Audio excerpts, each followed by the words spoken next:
Here with two of the most experienced mooters and researchers of UIL's Punjab University, and now they'll be giving their introductions. Hi, this is Matisha Bansal. I'm currently in my 5th year. I've done around 4 to 5 moots. Yeah, and that's it. Hi, this is Akhil Kamra. I am in the 4th year of the BCom LLB in the Punjab University. I have done 7 moots and I have been mooting since the inception of the law school. So, would you guys please just explain the basic concept of mooting, the way you would explain it to a layman, as well as why is it necessary for a law student to at least do the mooting thing once? So, according to me, what you can basically say a moot is, it's kind of a debate that is in a legal aspect. So, and also it makes you very crisp and brisk, about it, and it gives you a very nice exposure going there on the podium and presenting your thoughts to a judge. Yeah. well, I would say that application of law to the facts, you will get practical application of the law, and you'll apply that very law to the facts, and gives you a real life platform to argue before a judge and to prepare a written submission for the judge. So, well, it is not only beneficial for law students or those aspiring to be litigants, but also to be the future judges and future civil servants, because they need to know what sort of applications of law will be there. That's it. How much is the concept of moot relatable? Like I think you guys must have done internships in the course. So how much is the concept of moot actually relatable to the practical implementation in the courts and everything? So I think according to the district court, if we go by that, the trial system is way more applicable. The mooting is more of a form of an appeal which you go through. So I think what you get more by mooting is the practical aspect of the things that you've done in your college, you've studied through your academic session, and how you should go about it and what that. When you go to the actual court, you find, okay, this is the similarity, how they are applying the law here. That is what the application comes to. That too in higher courts and but in the lower session, I think trial is more applicable there. Well, I would completely agree by my fellow that actually the mooting gives you a platform, a real life like platform, where you can find in a trial you will find a court of trial, a sessions court, and in mooting you'll find the appeals court or the Supreme Court or High Court. So you'll apply the law and you'll research in a way that you are supposed to present before the Supreme Court or High Court. So that practical application is very important and very good in the mooting.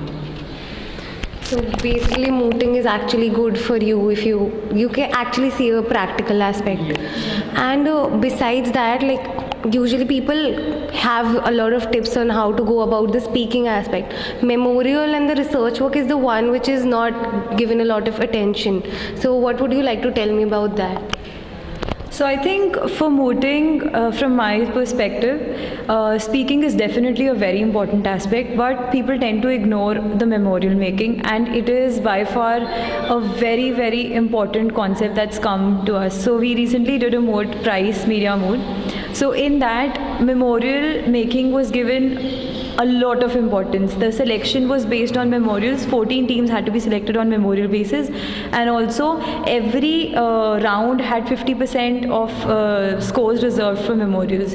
So I would suggest everybody to actually take a lot of care how they go about memorial making.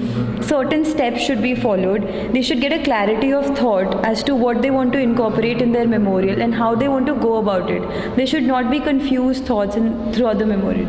You need to read the proposition that has been given to you. You should clarify your facts, like absolutely clarify them, and then you need to go about it. Your research work should be precise and actually hitting on the point that needs to be done. You don't need to go about making lengthy memorials of 80-90 pages, but it should be that you've made it in, even if you sum it up in 30 pages, it should be that 30 pages that actually matter and have all the content that you want to portray. Well, given the fact that most of your arguments are based upon memorial, so memorial is a very important part of a moot. Firstly, as my fellow said, that most of the moots, most of the competitions have memorial selection as its basis. So you have to work on memorial.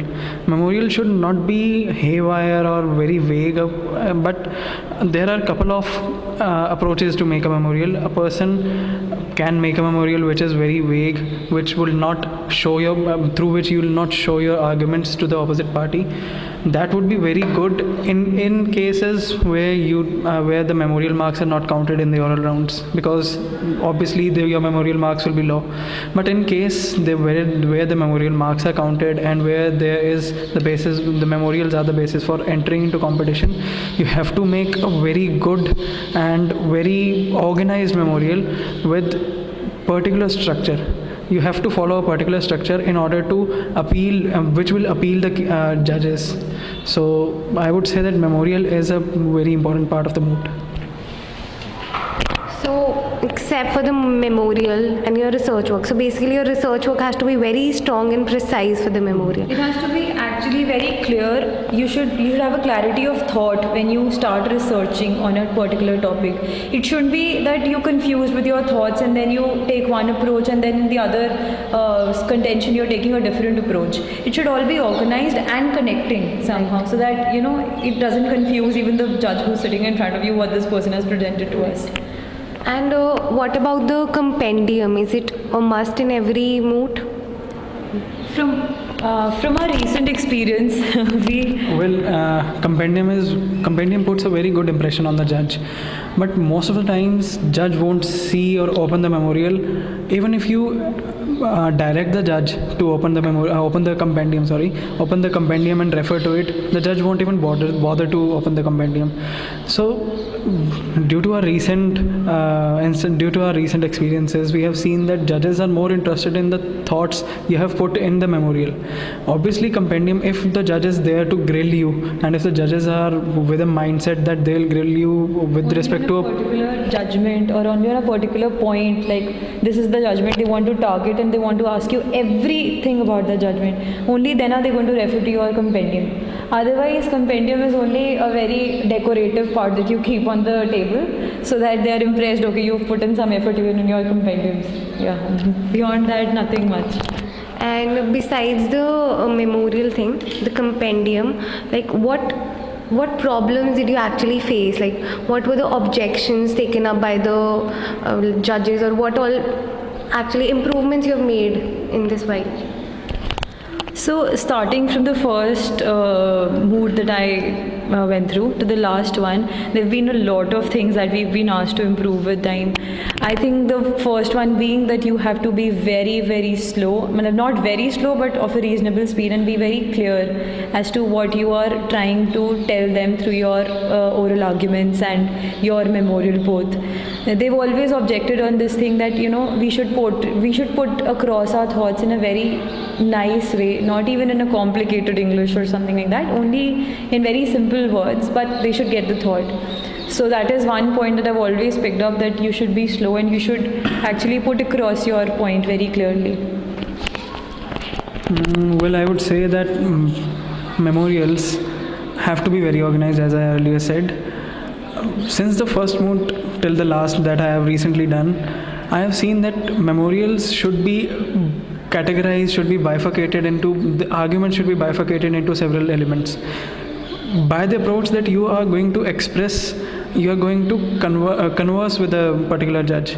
You are not just for the sake of memorial, you are not submitting the memorial, you are having a conversation with a judge who is reading the memorial through your memorial. So you have to be very organized and you have to discuss every point element wise. Are there some other experiences like in the moots you have done which you would like to share, and some tips which you would like to give? Well, you have to, while speaking, you have to see what sort of time period you are provided. I have been to the moots like Hindi Dunant, which provide only 6 minutes per speaker, so you have to be very fast, and not very fast, but of a reasonable speed given the time.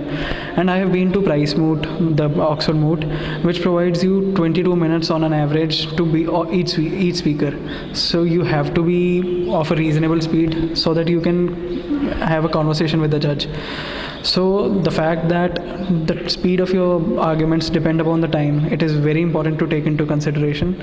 Secondly, I would say that yes, don't dodge the questions. When you are asked about a question, you every speaker have a tendency to just dodge the questions and move on with the argument. It is very wrong. The judges are questioning you to get an answer. You have to satisfy them with a particular answer and with a precise answer. You don't need to beat around the bush to say an answer. You have to be very precise. So yes, as far as speaking is concerned, I would say that you should keep into mind the speed given the fact you have this much amount of time, and answer very properly. And as far as memorial is concerned, I would say that yes, you have to beautify your memorial. It is your brainchild. You have to beautify it as well by your arguments, by your cases, and your memorial need not have hundreds of cases. Even 10-20 cases would suffice if they are hitting on the right spot. So that's it. So I'm sorry, just the last question. Like a lot of times, the judges don't really allow, like they don't go for high court judges, right? Judgments. So is it actually like necessary that Supreme Court judgment should be taken into view? See, that depends on the kind of question that has been raised. So now some cases there aren't Supreme Court judgments available on that particular fact. So High Court judgments have persuasive value. Actually, this has happened to us in our moot courts also. So they always ask you, what is the relevance here? You need to actually tell them that this has a persuasive value and the courts can consider it. So they would take into consideration accordingly the opinions that has been presented on the same matter by other judges. It would not go waste. So it doesn't really matter that only Supreme Court judgments would be binding on a particular thing. But yeah, High Court judgments do have a persuasive value. Is it the same with the website that a lot of times they're like, okay, fine, we won't consider a judgment from this website. Is it relevant in the national moot courts? I don't think that is really until It unless. doesn't matter the side. If you're going for a moot which specifically provides that say SCC online is a moot is a sponsor, or Manupatra is a sponsor, it is quite recommended. It is well recommended that you should take the printouts of the judgments from SCC or Manupatra. But I would say that it does not affect the. It's not mandatory per se to just get judgments from Manupatra or SCC online. If they are available on other sites and the content is exactly what has been provided there, so you can take them from there also. Okay. Thank you so much.